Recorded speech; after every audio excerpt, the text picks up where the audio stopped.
Hello, elementary school students across America and on United States military bases around the world. It's that time once again for Michael T. Mondak Reads. I'm Michael T. Mondak. I'm back with you virtually on this Wednesday to read one picture book to you, your parents, and your teachers, as I always do daily. But unfortunately, I can't do it without a preview as to what I'll be reading, and here it is for this Wednesday. Some of you kids out there have parents who like to decorate their gardens with these little gnomes. But what if they were real and little? And they spot a boy who goes by the name of Orion. And no, I'm not talking about the constellation Orion.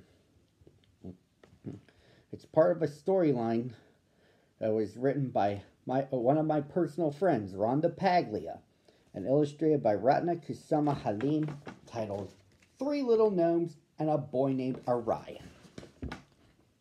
Let's get started. Once there were three little gnomes. There was this one, and this one, and this one. They lived, worked, and played in Papa and Grammy's beautiful garden. She collected rainwater in her sprinkling can and took care of the ferns, the flowers, and the baby sprouts. He planted seeds and pulled weeds, especially the dandelions. Grammy did not like dandelions in her garden. He was the oldest gnome. He talked very loud because he didn't hear very well, but he was a very good garden lookout. When Grammy and Papa came outside, he yelled, "Freeze!" No one moved, not an inch. When they went back inside, he yelled, "All clear," and the gnomes went back to work. Sometimes when he talked to his friends, he talked too loud. So in a nice way, they reminded him to whisper. The gnomes had many garden friends. There were the birds and the butterflies, and Wormy and Mrs. Ladybug. Sometimes a special visitor came to the garden. His name was Orion. This is Orion. The gnomes liked to watch Orion play in the sandbox. They giggled when he flew around the garden like Superman. Whoosh! And they laughed when Orion and Grammy did the honey honey dance. Grammy called Orion her honey. On this day, Orion was visiting Papa and Grammy. The gnomes were drinking tea and watching him play. Suddenly, the oldest gnome put down his teacup. He stared at the other two. "What are your names?" asked one. "What's your name?" he asked again, even louder. "Remember to whisper," she said.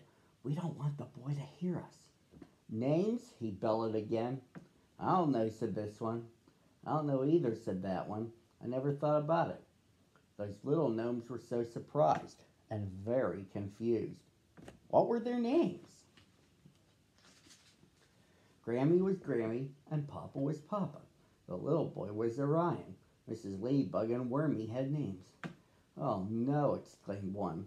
"How can this be?" cried another. "What shall we do?" whispered the third. The little gnomes thought and thought. "Names," they sobbed. "We must have names." The gnomes paced around their treehouse cottage and called out ideas. Woodchuck? No. Pouty? No. Belly buster? No, no, no. Not good names for gnomes. Gnomes marched up and down the garden paths looking for signs or clues. No luck. They spotted their friend Wormy. "Wormy, do you know our names?" Wormy was very surprised.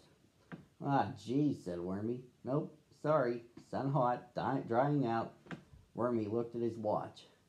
"Can't help, must go, good luck." And away went Wormy down a hole and out of sight. The gnomes saw their friends the butterflies.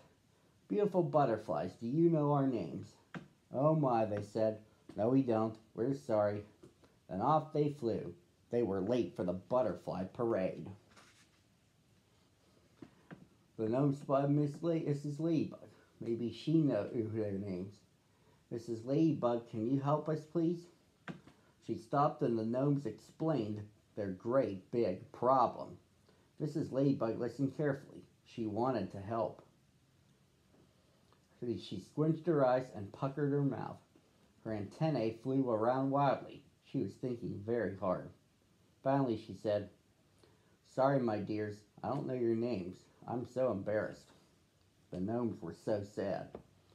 Suddenly, Mrs. Ladybug got an idea. "Go ask your parents. They name children," she said. "It's their job." "We don't know our parents," they cried. "Well, go ask Papa and Grammy. They'll know your names." But before they could say a word, Mrs. Ladybug said, "Bye-bye," and off she flew. Her children were calling. Well, gnomes are shy little people. Papa and Grammy are big people. Gnomes are afraid of big people. Oh, what to do? Suddenly, an idea popped into their heads. Maybe Orion could help them. The gnomes peeked at Orion. He was still playing with his tractors. "Who is going to ask him?" asked this one. "You," they said. They pushed him into the yard. The little gnome tiptoed up to Orion and tapped him on the shoulder. "Excuse me."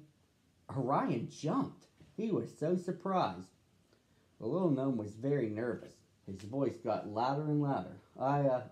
We," he said, pointing back to the others, "we have a big problem." Orion covered his ears. The little man was so loud. "Are you a..." Yes, we are. We are garden gnomes. We live here. We need your help." "Please?" "Listen," said Orion. "If you whisper, you can tell me your problem."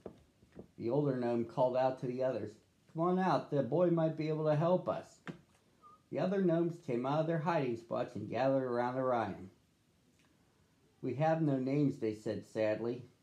Orion looked at the little gnomes. He wanted to help them. He said. "Let me think about it." The little gnomes were so nervous.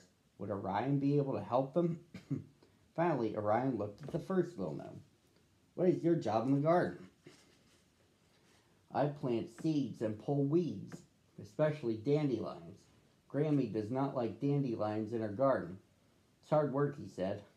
"I think," said Orion, "your name is Dandy Whiskers."